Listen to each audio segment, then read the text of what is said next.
It's funny how we often picture European history, but have you ever stopped to think that centuries back, while parts of Europe were still, well, developing, the Iberian Peninsula was this incredibly vibrant center for intellect, for art. It's a point that often gets overlooked, I think. And it's exactly that kind of surprising insight we want to dig into here on the deep dive. Welcome, everyone. So today we're taking an immersive journey, really, through the huge sweep of Spanish history. We've looked at a lot of different sources, trying to pull out the core ideas, the major shifts, the things that really forged Spain as a nation. Yeah, we're talking from the absolute earliest signs of human life, like over 1 million years ago, right up to complexities of Spain today. It's a massive historical tour. Think of it as your guide to the key moments, the turning points that shaped the Spain we know. And to make sense of this huge timeline, we're using a specific approach. Right. We're looking at it through 12 interconnected frameworks, starting with the basics, like geography, and going all the way through to how history itself has been written, the historiography. The goal for you, listening, is to get a really solid but still engaging grasp of the main forces and turning points. Okay, let's dive straight in. Framework 1, geographical and environmental context, the actual stage for all this history. Makes sense to start there. Absolutely. I mean, the Iberian Peninsula's location is just fundamentally important. It's right there at the crossroads, Europe, Africa, the Atlantic. A bridge, almost. Exactly. A bridge, a meeting point for different cultures, different powers, always strategic, which brings opportunities but also makes it vulnerable. And it's not just where it is. The land itself is incredibly varied. That must have shaped things massively. Oh, profoundly. You've got these big mountain ranges, the Pyrenees, Sierra Nevada, the Cantabrians. They act like natural barriers, Yeah, right? isolating regions. Yeah, leading to different paths of development. Then there's the huge central plateau, the Meseta Central, coastal plains, vital rivers like the Ebro, Tagus, Guadalquivir. And don't forget the coastline, it's massive, over 5,700 kilometers.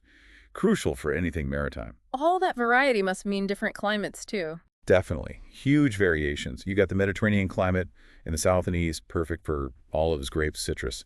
Those became economic mainstays there. Okay. Then the north is more oceanic, better for pastoral farming, different crops. And the interior is quite semi-arid.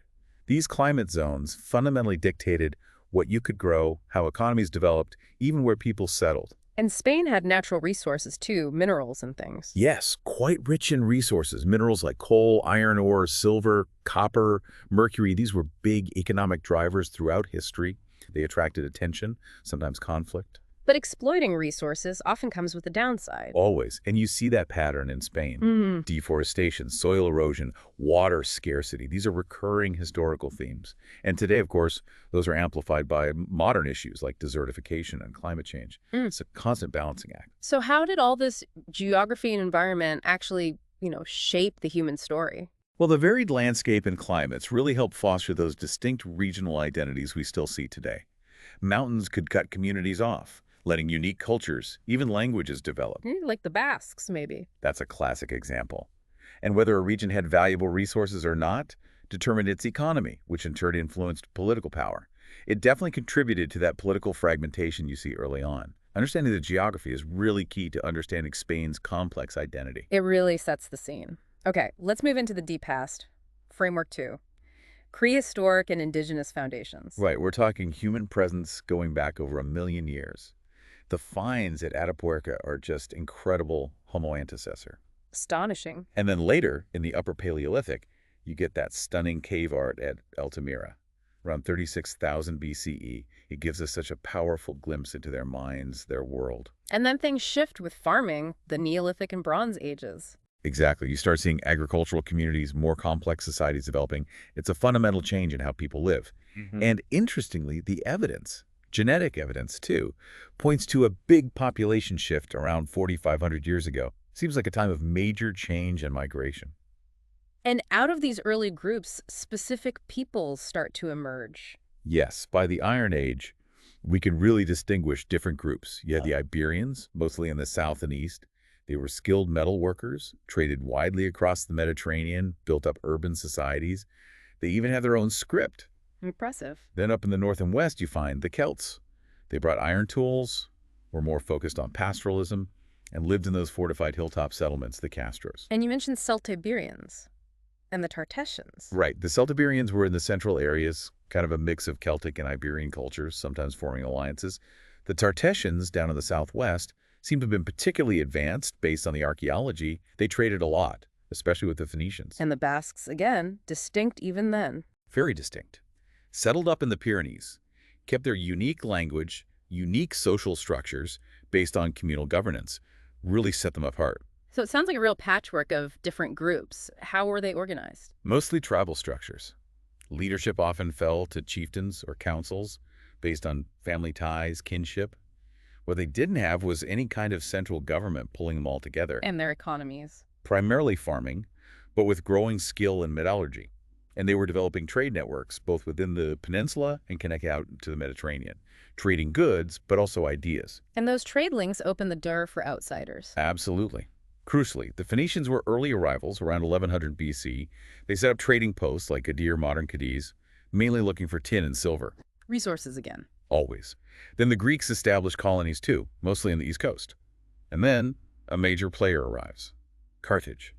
From the 3rd century BCE, they start exerting real military and political control, founding Cartagena as a major base. And that sets up a clash with another rising power. Exactly. The growing rivalry between Carthage and Rome, and that conflict would completely change the destiny of the Iberian Peninsula, bringing us right into Framework 3. Roman Hispania. The Roman era. A huge turning point. Monumental. The conquest itself started in 218 BCE during the Second Punic War, but it took the Romans nearly 200 years to fully subdue the peninsula. 2 centuries. That shows how strong those indigenous groups were. It really does. Mhm. But the Roman impact, once established, was just immense. Politically, they divided it up, Hispania Superior and Ulterior initially, later reorganized into 5 provinces, Yeah. but it went way beyond administration. Romanization. Exactly. A deep, widespread adoption of Roman culture, Roman law, their customs, their way of life. And language, of course. Latin forming the basis for Spanish. And Catalan, Portuguese, all the Iberian Romance languages. It started with Vulgar Latin, the spoken form. And the Romans built things. Roads connecting everywhere, incredible bridges, aqueducts in Segovia or the structures in Merida, still standing today. That infrastructure must have boosted the economy. Hugely. It facilitated trade, communication. Cities like Tarraco, Emerita, Augusta, Merida, Italica, Córdoba, they became major Roman centers. Administration, commerce, culture. And what was Hispania providing for the empire? A lot. Those mines, silver and gold especially, were vital for Rome's finances. Agriculture boomed too. Olive oil, wine, grain, textile production was significant. It was all plugged into the vast Roman trade network across the Mediterranean. And religion. Did Christianity arrive then? Yes, it started spreading by the 3rd century CE, and by the end of the 4th, it was the dominant religion across the empire, including Hispania. Early bishops, church structures were being established. This laid the religious foundations for centuries to come. It sounds like Hispania was thoroughly integrated. Any famous Romans from Spain? Oh, yes. Notable figures like the philosopher Seneca, the poet Lucan, the writer Martial, they all came from Hispania. And over time, Roman citizenship was extended to more and more people, binding them closer to the empire. So a really deep Roman layer. But Roman power eventually faded, leading us to Framework 4, the Visigothic kingdom. Right. As Rome weakened in the 5th century, Germanic tribes started moving in. The Visigoths, who had settled initially in Gaul, gradually became the dominant force in Iberia. Their kingdom, roughly 507 to 711 CE, marks a shift. A break from Roman rule. A definite departure, though they did try to maintain some Roman administrative and legal structures. They set up their capital in Toledo, trying to unify the peninsula under their rule. What defined their rule? Did they have their own laws? They did. A key achievement was the Liber Iudiciorum, their legal code, which importantly applied to both Visigoths and the existing Hispano-Roman population. They tried to blend traditions, but their monarchy was elective, not hereditary. Which sounds like it could cause problems. It often did. Led to instability, internal power struggles. But a major unifying step came on the religious front. How so? The Visigothic kings had originally been Arian Christians, different from the Catholic Hispano-Romans. But at the Third Council of Toledo in 589 CE, King Reccared converted to Catholicism. Ah, bringing religious unity. Exactly. It helped bridge the gap between rulers and ruled. Still, their control wasn't absolute. There was resistance, especially in the north, where independent Christian communities were starting to form. And the church, the bishops, became increasingly powerful figures, politically too. Those northern communities would become important later, wouldn't they? Hugely important. They held out, preserving a Christian identity that would fuel the Reconquista later on. But first, another massive transformation was coming. Which sets the stage perfectly for Framework 5, Al-Andalus. Indeed. 711 AD, the Battle of Guadalete. Muslim forces, mainly Berbers and Arabs from North Africa, crossed the strait. And the conquest was incredibly fast. Remarkably so. Within about 7 years, they controlled most of the peninsula.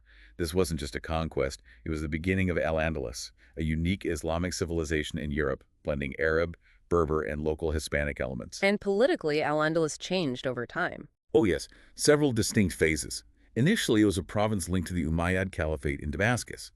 But after a dynastic upheaval there, an Umayyad survivor, Abd al-Rahman III, fled to Iberia and set up an independent emirate in Córdoba in 756. The Emirate of Córdoba. Right. And that eventually evolved, under Abd al-Rahman III, into the Caliphate of Córdoba in 929. This is often seen as the absolute peak politically, culturally, lasted until about 1031. The famous Golden Age. That's the one. But after the Caliphate collapsed, things fragmented. Al-Andalus broke up into lots of smaller kingdoms, the taifas. Which made them vulnerable. Exactly. Later, powerful empires from North Africa, the Almoravids, then the Almohads came in and took control for periods. And eventually, the last Muslim stronghold was the Nasrid Kingdom of Granada in the south.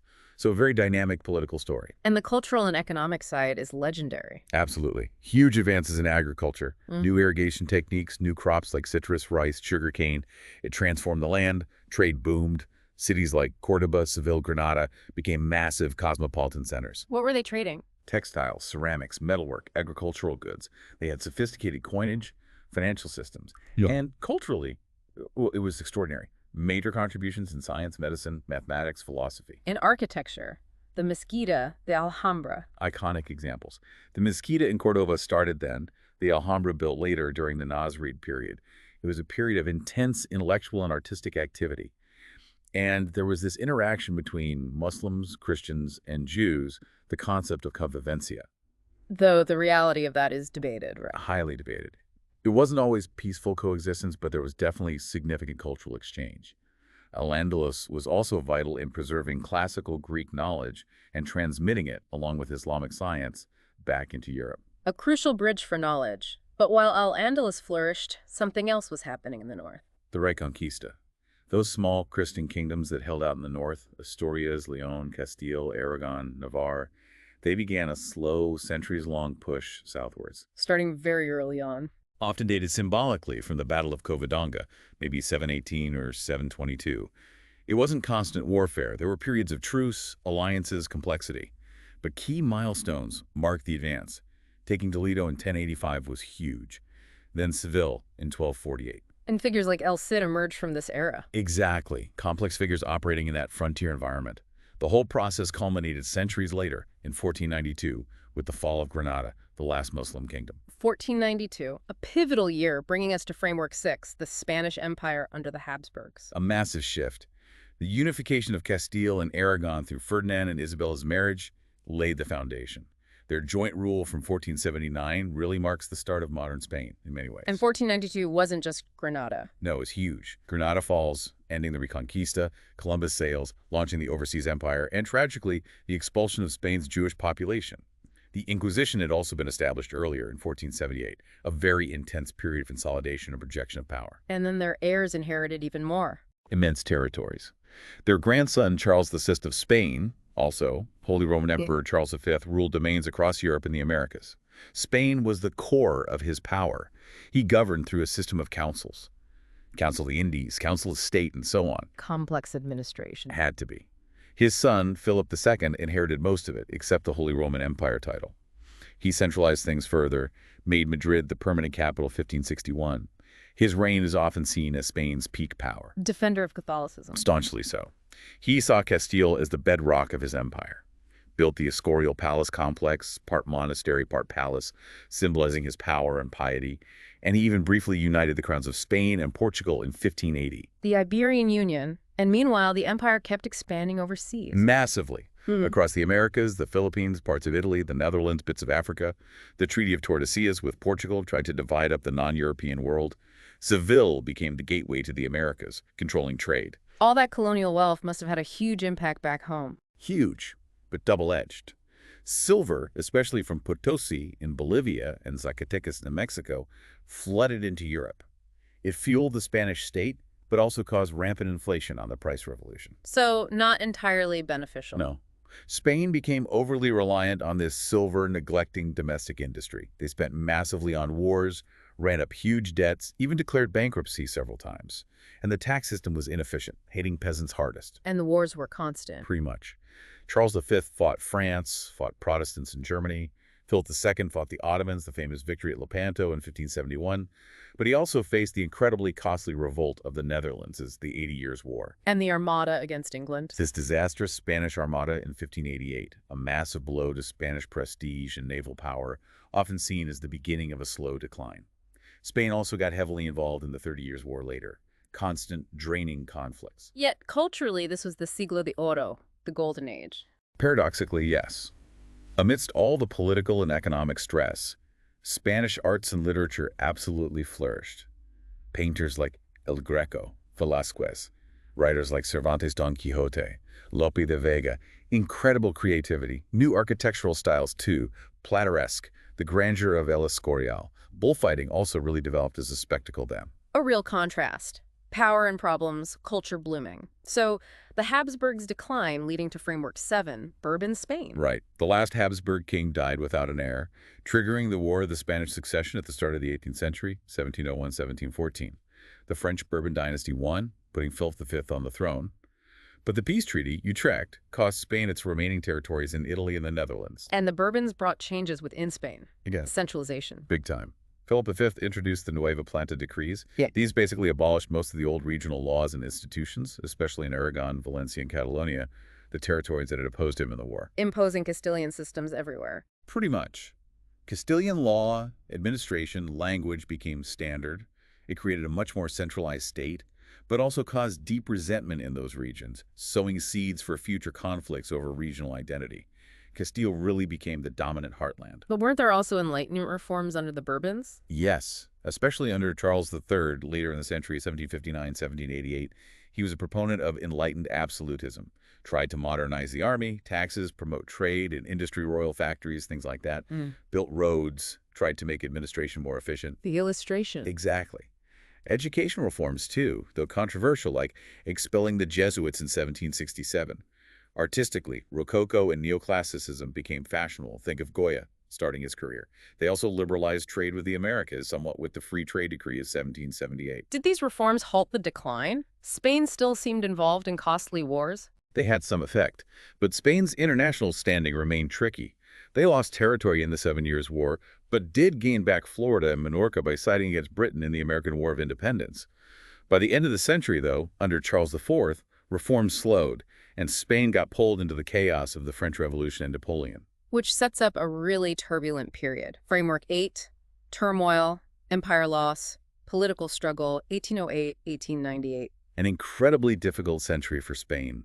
Starts with the Napoleonic Wars.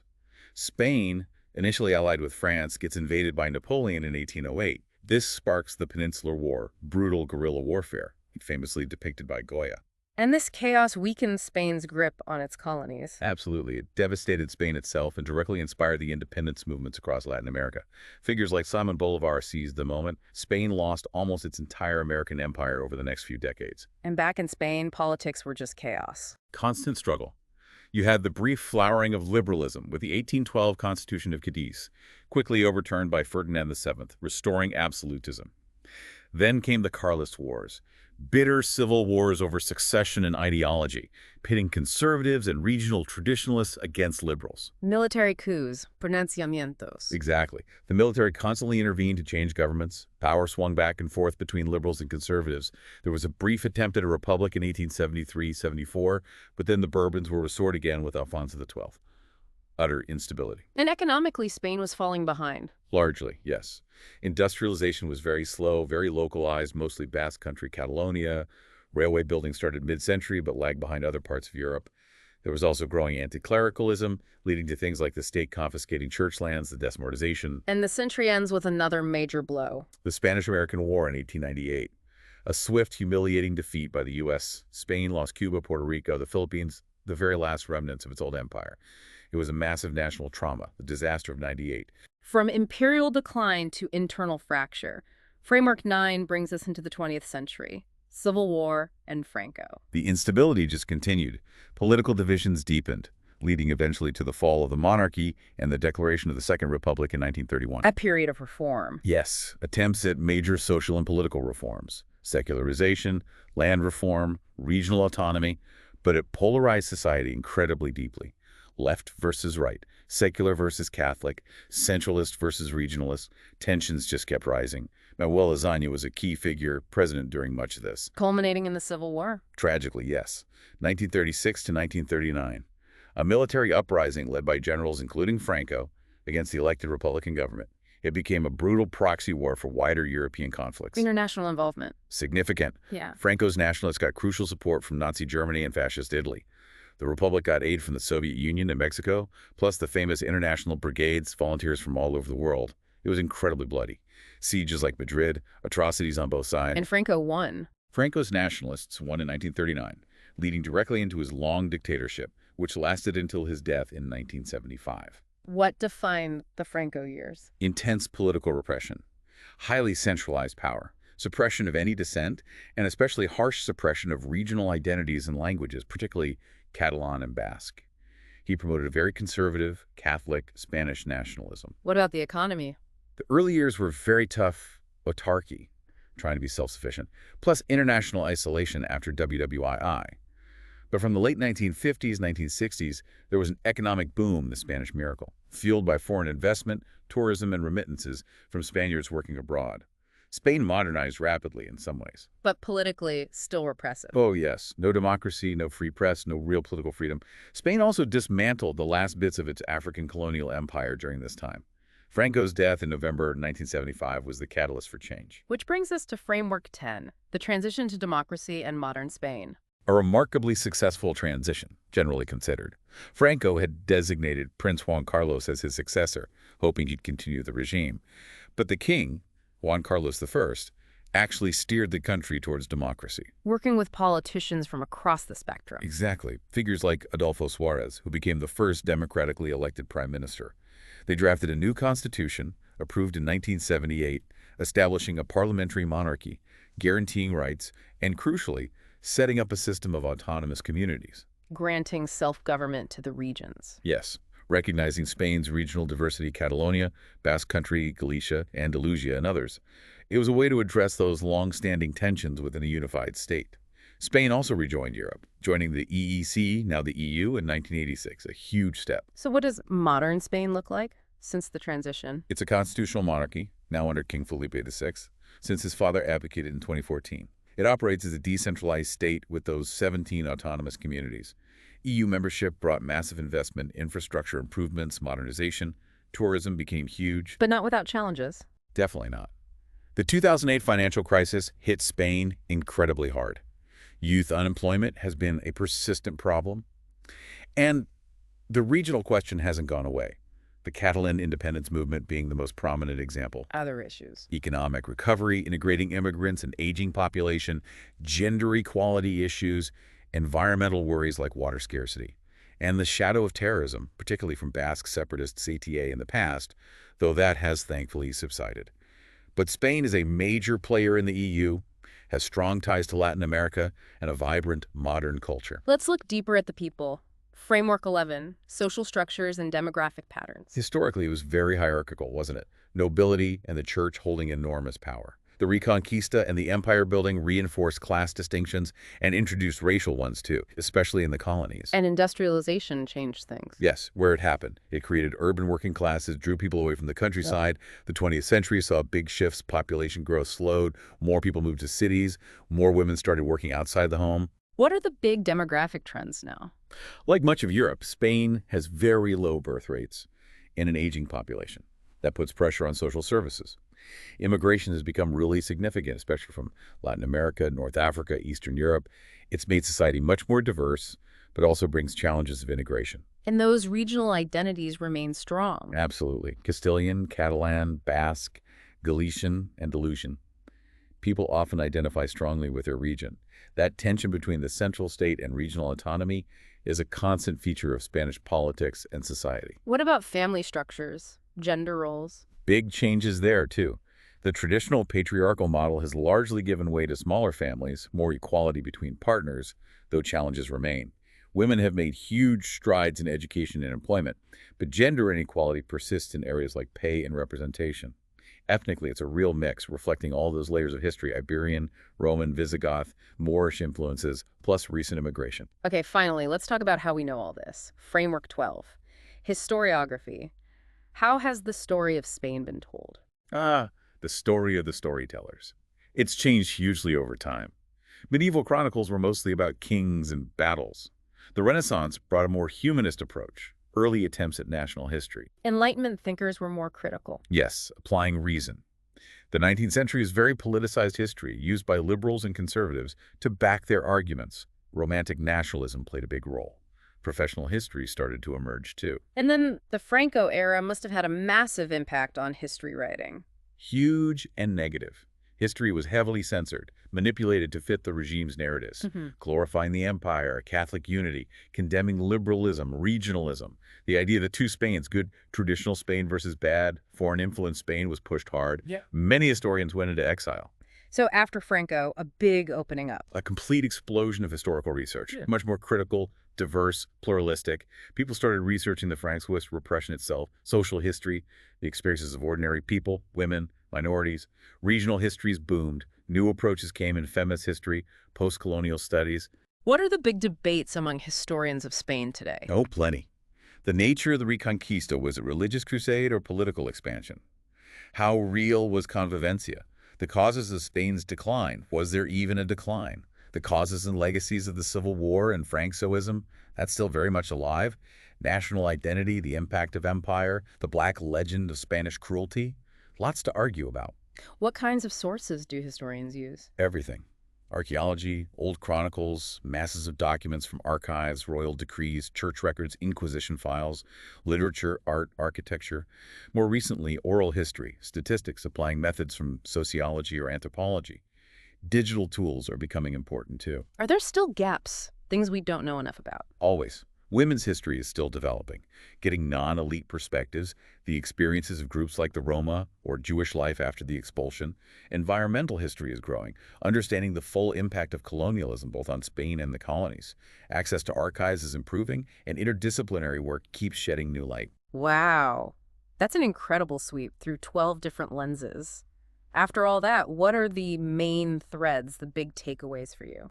I think it's the sheer interconnectedness of it all. You see the constant influence of geography. You see layers upon layers of cultures interacting, sometimes clashing, sometimes blending. There's this long struggle for unity against powerful regional forces, the dramatic arc of empire rise and fall, deep scars left by internal conflict, especially the Civil War, and this ongoing process of defining what Spain even means, given its diversity. And understanding that history really helps make sense of Spain today, doesn't it? Absolutely. Those debates about regionalism, the economic challenges, the cultural vibrancy and tensions, they all have incredibly deep historical roots.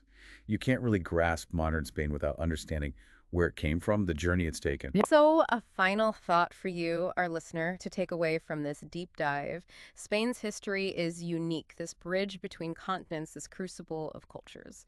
How do you think that specific journey has shaped its identity as place in Europe and the world today? Maybe think about which part of this history resonated most with you, what questions it sparked. Because with a past this rich and complex, there are always more layers to uncover, more perspectives to consider.